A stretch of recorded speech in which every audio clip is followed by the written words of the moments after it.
49 fertility centre మీకు అందిస్తుంది కేవలం 899 రూపాయలకి ఫర్టిలిటీ అసెస్మెంట్ ప్యాకేజ్. ప్రపంచంలోని రెండు అత్యంత శక్తివంతమైన దేశాలు అమెరికా, చైనా ప్రస్తుతం ఒకదానికొకటి తలబడుతున్నాయి. ఒకవైపు అమెరికా ప్రస్తుతం ప్రపంచ వేదిక నుండి వైదొలుగుతున్నట్లు కనిపిస్తోంది. మరోవైపు చైనా తన పట్టును బలోపేతం చేసుకుంటోంది. ప్రపంచంలోని ప్రస్తుత పరిణామాలు ప్రపంచ రాజకీయాలను ప్రభావితం చేయడమే కాకుండా ఆర్థిక పరిస్థితిని కూడా ప్రభావితం చేస్తాయి. గత కొన్ని రోజులుగా అమెరికా అనేక ఐక్యరాజ్య సమితి సంస్థల నుండి వైదొలగాలని నిర్ణయం తీసుకుంది. మరోవైపు చైనా ఈ సంస్థలతో కొత్తగా సంబంధం కలిగి ఉంది.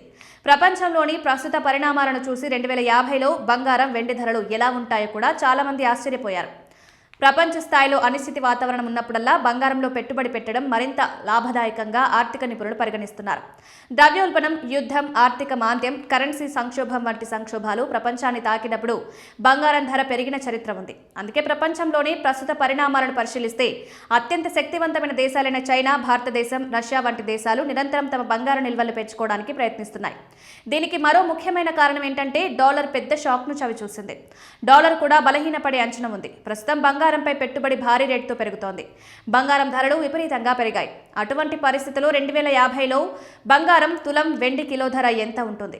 ఒక అంచనా ప్రకారం 24 క్యారెట్ల బంగారం ధర 2050లో 10 గ్రాములకు 14 నుండి 15 లక్షల వరకు పెరిగే అవకాశం ఉంది. 2050 నాటికి వెండి ధర కిలోకు 3 నుండి 5 కోట్లకు చేరుకుంటుందని అంచనా. ఈ భారీ పెరుగుదల వెనుక ఉన్న ప్రధాన కారణాల ఒకటి బంగారం, వెండిలో భారీ పెట్టుబడులే.